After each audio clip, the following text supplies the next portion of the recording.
Play me some Pippin, man.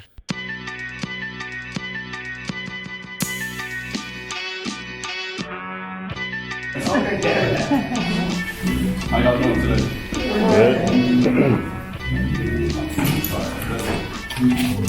First and foremost, I'd like to thank Chris for inviting me out to talk to y'all today, and I appreciate y'all coming, just being attentive and being here and helping out outside. I've seen y'all doing a lot of work out there. I'll tell y'all, my name is Roberto Jolliffe, and you see on the screen right there, that's just my social media tag, Roberto Boucher. That's just where I go and I show people what I do. I live in this world of just exploring and traveling to different countries and different cities and just showing them what the tech is and what things do. So what I do, I grew up in this area. I grew up out here. I was a military brat. I grew up in Killeen, San Antonio, El Paso. I went back and forth between Temple and Killeen as well, coming up. So I've been here throughout this city. My stepsisters still live here. I got godparents and family that live here. And it's just crazy to see the dynamic when you're coming up and you're living out here and you see this and you start seeing different parts of the world. So right now what I do, I work in IT. I do tech computers. I do mobile performance testing. I know y'all probably don't know what that is, but whatever apps you have on your phone, I test that to make sure it's good and basically to see if the app is working correctly. So by how I got through that path, I kind of just, I didn't know what I was going to do. Like, what do y'all know what y'all are doing after high school? Yeah. And it's okay if you don't. I didn't know what I was doing until I graduated after the summer when my mom was like, hey, you got to get a job and go to school after you finish high school. So I was like, okay, I don't really have mentors, so there wasn't no big brother for me. My father was out here in Killeen, stationed out here, and I was in El Paso. So I didn't really know what direction I needed to go in at times. And then you got the pull from different demographics. I have friends that are in the streets. I have friends that are still in jail now, in prison to this day from high school. I got friends serving life. I got friends that are successful. So you navigate these different worlds and these different viewpoints. You gotta understand that there's always gonna be different perspectives in life and how people look at you and how what your expectations are. But you have to set those expectations for yourself. I don't think pretty much people thought too much of me when I was coming up. I mean, I was a big dude in high school, and I'm pretty sure they thought I was just gonna do sports. But I didn't. That wasn't just my lane, and that's not what I decided to do. I kind of just wanted to go down my own path. So from high school on out, I kind of just went on a journey. I went to community college, and I got my bachelor's in business management. And just, you have to decide, like, there's moments in your life where you're going to be put in situations where, yeah, there's the fun right now, but you got to look at the future too. Because before y'all know it, y'all going to be 30, and you be like, dang, all this time passed, I'm still in this situation.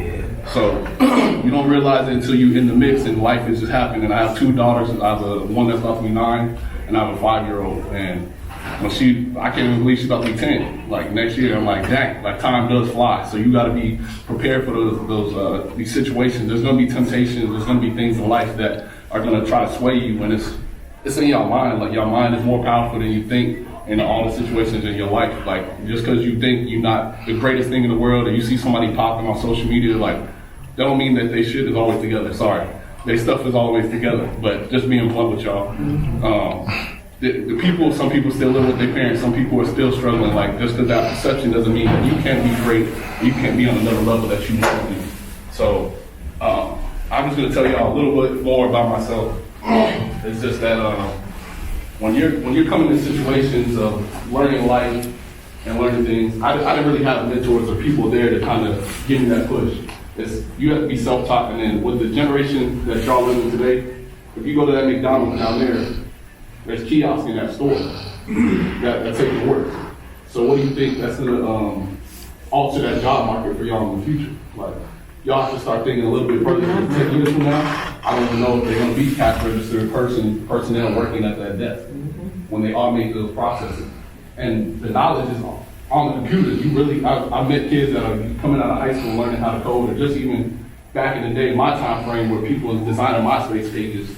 They're coming out of high school getting $80,000 a year, $90,000 a year, just from like designing, making the pages look pretty fancy, and you think it's not that much, but it is. So it just takes a couple times. There's so many tools that are out there that you can use to yourself. I drove up here from San Antonio this morning. I left there at 5 in the morning. But in San Antonio, there's at the bibliotheca library, if you sign up, if you live in that county or city, there might be some resources out here. you could get these like lynda.com or Udemy. They're classes online where you can take on your own time and learn for yourself. And you don't have to pay nothing for these classes. And it's all available to you, and it's right there. So I would just tell everybody to take advantage of that. I basically transferred back and forth between San Antonio to El Paso, and then came back to San Antonio on my journey. And when I landed in San Antonio, I was trying to just get the job, and you try to work the best you can when you got a kid and you're trying to pay bills and you got a lot of stress and there's not people there to support you. But you got to be stronger than that. I started my job, I worked at USA, the insurance company. I started on the phones, and when you're there, people tell you you're gonna be here, you have to be here for a set allotted time. After 2 or 3 years, maybe you can move off to another job, but there might be an opportunity for you. And you have to have the mindset like, that's not you. Like you can do whatever you want. There's no boundaries for you. You set your own boundaries, you set your own guidelines. This is your life. There's nobody else that's gonna tell you. And there's people that get stuck in the mindset of, yeah, well, I'm like, hey, how come you haven't moved up? They told me I couldn't. Who's they? The upper people, the upper management. So if you live in that mindset your whole life, you're gonna stay exactly where you at. You're not gonna get another car, you're not gonna get a house because somebody told you, hey, you can't do that, or you're not supposed to do that yet. You do that later down the road. No, you can do anything you wanna do. I went there with the mindset, and I had a friend that was kind of with me side by side. He got a job in security. And 6 months after we working there, I was like, oh, okay, y'all. They said we couldn't get a job for a year. He's like, man, don't listen to him. And then he got promoted 9 months later to a supervisor. I was like, in security. I was like, dang. He got a promotion he got 2 jobs within a year and a half, and they told us we can't even move off the phones to the call center within a year. So that lit a fire in me, and with that time frame, I moved, and it's just really reaching out. I know sometimes when you're younger, you're taught not to ask questions. Like when your mom's like, hey, what does that mean? What does that do? She's like, man, you asking too much. You say, stop asking. No, keep asking questions. I know we're told we get kind of punished for that when we're younger, and you think of that. When you look back sometimes, you're told not to ask too much. You're told like, oh, you're talking, you're asking too much, but you need to ask. That's how you learn. If you won't learn until you get to these situations, and I didn't know that until, I'm an adult. At that time, I was like 25. And I still didn't know I could ask questions in meetings and being with other people, but the people that are above me, they kind of put me on game. It's always good to have somebody you can reach out to ask those questions, because I didn't know that. I was sat back in the meetings like, oh, yeah, well, nobody told me, nobody looked at me. I know that question. They said, what does A.W.S. mean? And I didn't say I don't know what that is, because I didn't know. But the other guy, once they start asking those questions, they're asking like, hey, what does that mean? You're like, okay, you feel more comfortable. So get comfortable asking questions so you can understand any part of the aspect of your life, because that really determines where you go. And then that network you make within your areas. Your network is very important. I'm telling you, just being out and about and talking to people, that's what got me the job off the phone. So like, I wasn't knowledgeable. I got my master's. I have a master's of business administration with emphasis in information technology management. It's a fancy name, dual master's. But I don't know coding. I didn't know any of that. But I had mentors that say, hey, go to this YouTube, watch these videos, go to these classes, watch these videos, study, come back. And I was just pounding the ground. If you're hungry enough and you're knocking at the door, if somebody sees you at the door long enough, they're gonna let you in. They're like, oh, he came back again next week. Oh, she's back again. Okay, they see your persistency, they're gonna see your hunger, your drive. So that's all I did for that year, just kept pounding the door. And then they gave me an opportunity, and that's what I took the opportunity. My first interview, I thought I did amazing. I was like, yeah, I'm gonna get this job, I'm about to get off the phone, I'm about to get this money, because when you're on the phones, that pay scale jump is double basically. So that's like kind of life changing. So anybody that's out there is trying to get it could change the direction of your life. But I didn't get it. And I was like, dang, I let down. And I was like, dang, what am I doing wrong? I feel like I'm doing everything. I'm hitting the right people up. I'm learning on the side. But it's up to you to you got to fight through that. There's going to be times, there's going to be highs and lows in your life that change everything. And that year was just a pivotal change for me. Before I started that job, my dad had died that January. So that kind of took me on a path of I don't care about nothing. You only live once. And that really set my mind, you really got to either take advantage of all opportunities in front of you, or you don't. You just sit there and let life consume you. And there's so much more value in that when you really take reins of your own life. And so once I understood that year, I was just on a grind, a mission. That year there was a lot of stuff that happened that year when I first started at USA on the phone. My dad died. I started a new job. I left the government company, which everybody thinks is safe, and it's a consistent job, consistent income, to take a leap of faith to go somewhere, start lower, and my second daughter was born. So it was a lot just to manage, and you balance that in all your life structure. So it's just, you have to learn how to balance that and fight through that and just navigate it. So once I got that job and got the second interview where I got into IT, that's where things change. You have to look at your life and know, okay, do I just take this and I keep moving the same way, or do I take the initiative to try to better myself in the future and do better for my kids, not only your kids, your family, your community. So that's what drove me on the mission to move more and be more educated, not just in books or like going to school, but you can be educated just in your self-awareness, your self-knowledge. There's so many different programs out there, and people sell themselves short a lot of times. I think a lot of us are taught in our communities where we come from, where people are, we're taught to survive. We got to make it to graduate. We got to make it just to get this job. We got to make it just to get the bare necessities, but we're not taught to succeed further than that. So I think we got to go further than what is expectations. We can't, y'all don't realize like how powerful y'all are. Just because you have a different perspective or different viewpoint on life, that is valuable. Like, I didn't realize like me coming from the phones and then making it into IT was helpful. I was like, man, they gonna look down on me. They gonna like think bad about me. They gonna think this. No, like, because you have a skill set that somebody else doesn't have. In any aspect of life, you might do something way better. You might be knitting better than somebody else, or you might do hair better than somebody else. You do something different that you bring to the table. So there's always some value that you can bring, no matter what area or background you come from. So never sell yourself short. You always got to look at like the bigger picture of like, hey, I can do this better than somebody else. I might not know all the stuff they know, the technical side or this, that, and the third, but you bring a different a flair to the game. So that's what I used for me. Mine was just the gift to get out talking to people and then showing them I'm a hustler. If I could get out there and make some moves happen for them. So that's what got me into those roles. And then downstream, that just kept streaming and flowing. So I just met different networks and building different situations. And this year, this was a big year for me. I went to LA this year. It was kind of like a leap of faith. I went out there for 6 months just to go to acting or Brown's at the improv school. And I suggest that everybody, you take a chance in your life and you go after certain things, because there's sometimes windows of opportunity and those things close. You can't ever get that chance or that shot back. So I went to LA for 6 months and I was out there at the same time frame. I just went out there to go to Brown's. It's an improv school. Because at the end of last year, I was taking acting classes at night, and I just wanted to learn more about writing, because I was like, man, Netflix got a lot of shows. How can I get a show onto Netflix if I can get some of this money that they just giving people shows for just writing stuff? Writing process and doing that on the side. And it's okay to like solidify your time to just yourself. Like, you can tell people no, like, hey, I'm busy, and they should respect that. Like, if you out there grinding, working towards a mission or a common goal, they should respect your what your value is. So if those are not those people in your circle, you kind of, life will weed them out.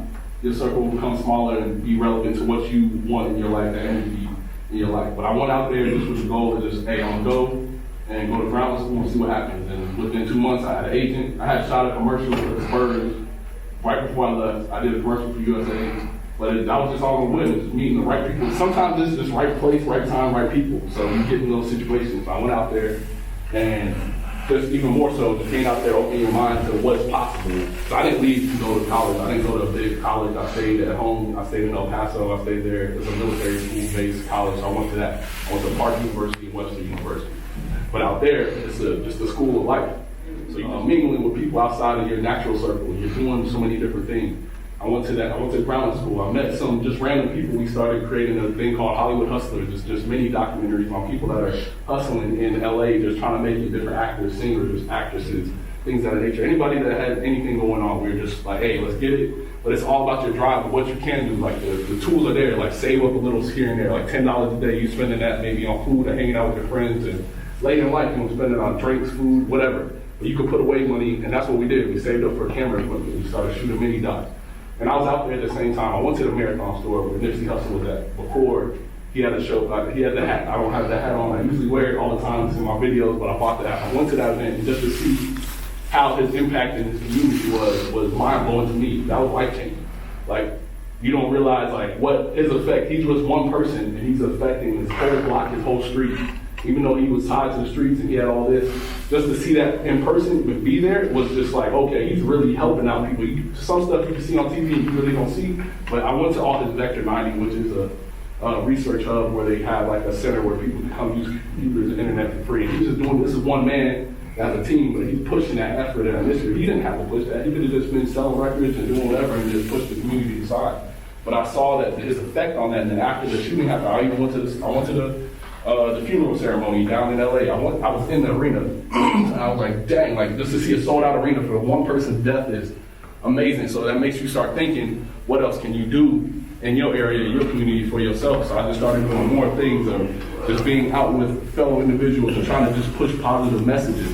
And then this past year, I just started, this is my website, vertaboucher.com, but I learned this all on my own. Like like I said, I work in IT. I do very well in IT, but I don't know all the coding stuff behind it. That's kind of boring to me. I can't sit on a computer that long. But there's other avenues. You could like go into IT as testing the phone. You can go and test the website. Like it's literally just clicking a page and saying, oh yeah, the page works, that app works. And there's so many different opportunities. So I did that, started this website, vertaboucher.com, just to document, because I do kind of like a every other day thing of like briefly blunt with Berta Boucher and just my thoughts on life and my perspectives and just pushing the message. I started doing that when I was going to the gym in LA, like every day, just walking. I walk like a mile and a half to the gym every day, so just thoughts is going. But it's just to show you that you can do anything you really want to do if you really want to put that effort and that energy behind it. So Berta Boucher is just a circumference of everything that I've been doing and this year. So when I left LA, I came back to Texas in June, and I decided in April I wanted to throw a boat party for my birthday, for my 31st birthday. So I threw a boat party on Lake Travis in Austin, and just basically I got people from all different backgrounds and raised money. We donated all that money that we had to a charity. It was $600 to communities in school, San Antonio. And I just wanted to do that because I felt there's not a lot of people that are doing things in their neighborhood, not just for themselves, but for other people. So I think once you get to a level after you go through life, you should start looking back and reach back, teach one. Because I have cousins and family that's still out, and there's people that are struggling, they go through it, and I understand like life situations get tough, but you really could get locked in a place. Because I think if I did not get that job in El Paso to come out to San Antonio, I really got stuck in a situation that was me. And then you get stuck in that, you get stuck paying rent, you get stuck and you're like, yeah, next 12 months I'm gonna get out, and then it don't happen. Because you're like, oh dang, you get attached to bills, you have to take some leaps of faith, and sometimes you live and you learn. So it's better to go and take those opportunities and then look back and say, yeah, I did that, or yeah, I took that. So vertaboucher.com is where I house that information, but it's just the hub of like where I sell merch, my shirts here. It's just all stuff that I want to do, and you just got to take the initiative. Sometimes you might take L's, but some L's are lessons. You learn from those L's that you take sometimes. And the boat party just showed me, like, I threw that together in 2 months. And I was like, I didn't know how it was going to turn out. I never did something like that before. I can show y'all a video here in a little. It's kind of like, it's going to be a little stuff in there, but it's edited properly. Yeah, and right now what we're working on, I'm just fortunate enough, Chris hit me up to this opportunity because I want to talk more. I'm trying to go to more conferences and more learning events. There's stuff going on in your city you probably don't know about, even or nearby cities that you don't know about that you could gain from or meet people that tie you into better situations. So just being in LA, I met somebody that works, it's a company called Afrotech. It's black people in tech, and they have their conference they throw every year is called Afrotech Conference for Black individuals in tech. So I suggest you, if you want to look into it, you don't even have to be in tech. There's people that go there and spend food and meet other people. But Afrotech is a part of Blavity. Blavity is the bigger company, and they work in that industry. So it's a younger millennial corporation that's good to network and meet other people like-minded. Because the diversity of thought in the world, like, cause I was like, man, even to myself, I was naive about it until you really get out there and you understand that there's black people or people brown, you're not accounted for that much. Like, you go into these industries, you look in the corporate side, you see a lot of white faces, not even your diversity of your color there, but not diversity of thought. So even people thinking outside the box, they're not really accounted for. So you have to push that agenda forward, not alone your color, but just in your mind. Because sometimes it just takes a little bit more pushing behind you to get past that, and people see the bigger picture. So yeah, right now I'm working to do more, to talk to more of the youth, the people out there in the streets of just what's going on in the culture, the community, how you can do with your careers and your life, and just push that agenda across. I appreciate everybody for just listening. I'll show you my page here in a little. But yeah, my next effort, I'm working to build an app. So that's gonna be coming soon. I'm looking to have that done by the end of this year, and that all that information will be on my social media feed. But it's just, hey, take a chance and live life how you need. So live life as if there's no what ifs. Like live if there's no what if. Just go out there and do it. Sometimes just take that chance, take the effort, and get that learning lesson and get it in. So I'll show you on my page too.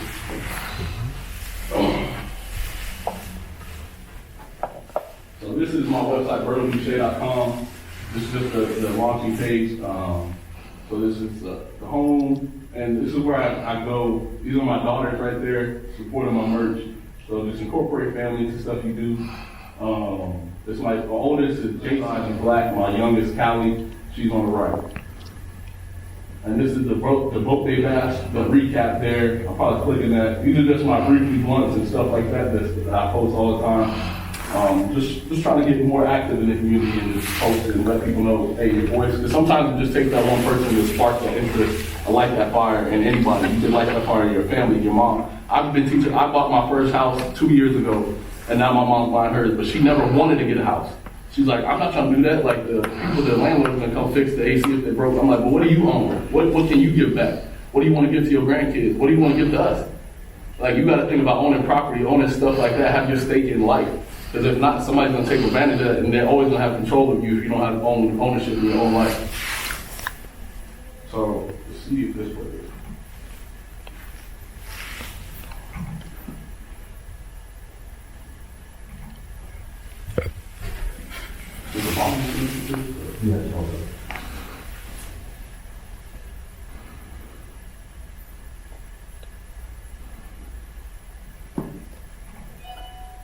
Back at it again and briefly level word crochet, and the message of the day is Motivational. It's not really a message, but it's a movement, it's a moment, and we're going to create that today. We got Sam behind the camera, we got some people down here going to celebrate my birthday. Bring in a video. 31 years old, coming out from all different backgrounds, and that's what we're doing, is bringing a community of people with different backgrounds, network. These are people that came from like Austin, Dallas, Houston. I just sent the message out to these. I don't even know half the people that were there. They brought their own message and they want to support it. That's a good thing. This is pop-up thing is going to get bigger and better. They're going to get back to the community. So yeah, shout out to y'all. We're going to have a good time today. This is my boy, birthday. Hey. Some of my best friends from when I was middle school, 13 years old, and still friends to this day. We're going to work on business plans. Give about that life, give it back to the community, hanging out with friends, homies, coming all together. It's a beautiful thing. We don't make this into a big day. Give all the proceeds back to all the charities, everybody that made us us. You know what I'm saying? Everybody that made us great. Make sure we give back. Make sure the community that do it together.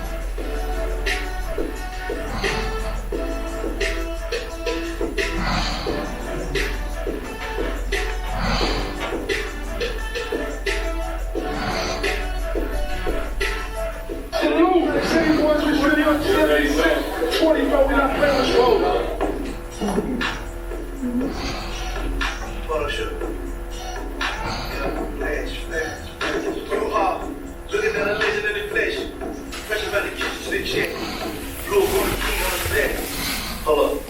Close. People in the chat in the way. The father ain't hit the show yet. Happy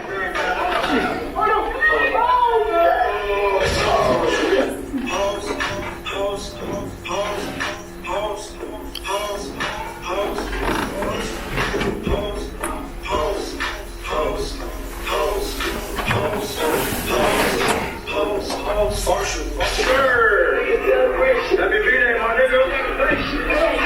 Yes, sir.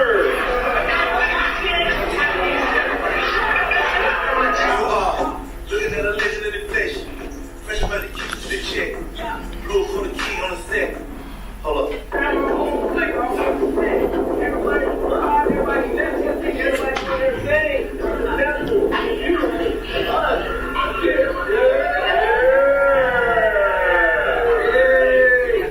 That's That's the free on it. If it's my money, then we on it. Water on my neck, you can skin on it. You can't unlock me down with the heat on it. I was laying in my bed while she dripping on it. Man, I touched that thing back with my knee on it. Now my shoes was too fresh with my feet on it. Yes, sir. It's the first annual Virgo's Birthday Bash. We're here with everybody, giving back to charity to kids. And that's what the moment is for. We're creating this movement to keep and empower people to have communities, use the culture and bring everybody together, and let's get things popping. I Thank y'all. Appreciate everybody that helped out and supported. Shout out to Texas Muscle and Business for supporting some of the food. And all my people here that came to show love. This is what it's about. Just bringing these people more on the coast. Get out knowing it. Thank y'all. If y'all have like any more questions,